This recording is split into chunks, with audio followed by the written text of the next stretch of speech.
Work it all the time, don't forget, ladies. You're being judged all the time.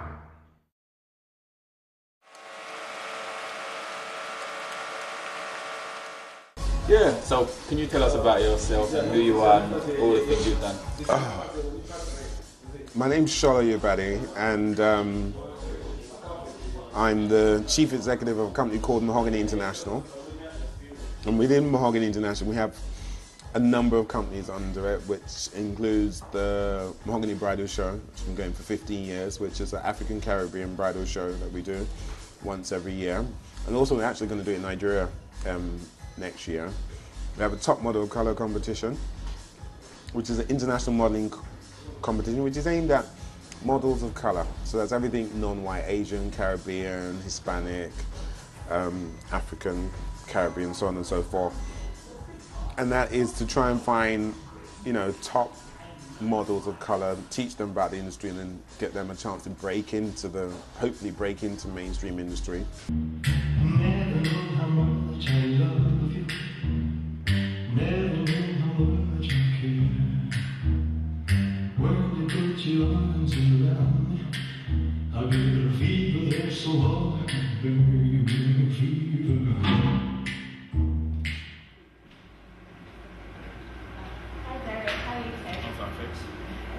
Can you name me 2 Japanese designers? Y3 as well, and a Babe Against You know, it's a bit like if we use football as an analogy. You've got some clubs which they call feeder clubs or selling clubs. I view Mahogany models as that. That the aim is to bring them up, make them good, and move them on.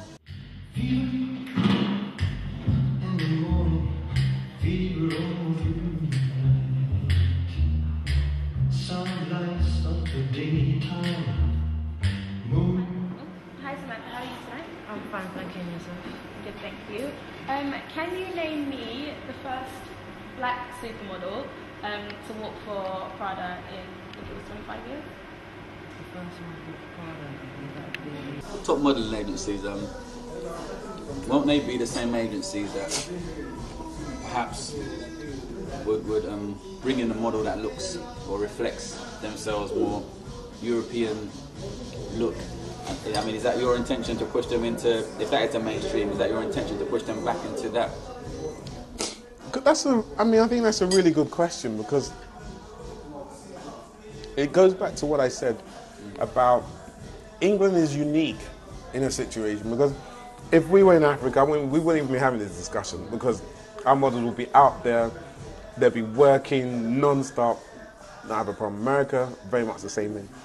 England, because black people don't have a financial power base, it means that we rely on mainstream to do everything for us, whereas other countries do things for themselves. So it means that to change things, once again, going back to football, you can see I'm a crazy football fan, okay? If we look at the likes of Cyril Regis, when he first started, he faced the most abuse that you can imagine. Banana skins thrown at him, monkey chants and all that sort of stuff. But if he was not the first to go forward, there would not be as many black footballers as there are now. If one top modelling agency does it, and they have a great success with a Naomi Campbell or Jordan Dunn, the one down the road thinks, hold on a minute, I need to get my own Naomi Campbell. And they're going to do the same thing. Romeo loved Juliet, Juliet she felt the same. When he put his arms around her, he said, Julie, will you flame just either? Hi Abby, how are you feeling? I'm not too bad, thank you. Can you name 2 female Italian designers? So, you see yourself as a pioneer? Are you the type of person that is opening the door for this change?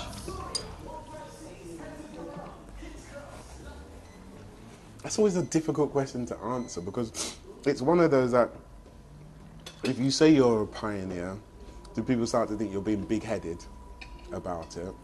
But at the same time, when I sit back and look at what I've done, what I've been able to achieve through myself and the company, and I look at our models and designers and companies that we've worked with and what they've gone on to achieve, and then I look at my bank balance, yeah, I have to say I'm a pioneer, because it's definitely not for the money. When you kiss me, fever when you hold me tight. Fever in the morning, fever all through the night. Hi, Jerome. How are you today? I'm okay, thank you. Okay. I'd like you to name me 2 French designers if possible. Lovely. So, what do you say to those critics that may say, we fought long and hard to integrate, and now all of a sudden we've got segregated institutions like Top Model of Colour or a black acting agency, and that's a detriment to what we're trying to do? My response to that is easy, straightforward. In economics, there's a term they call supply and demand.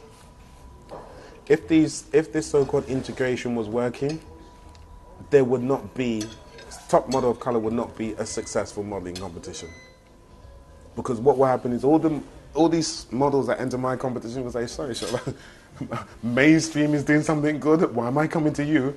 Forget it, I'm going to them. Why are they not in mass, the same sort of numbers that are applying to us, why are they not applying to these mainstream competition? Because the chances of them winning are very slim.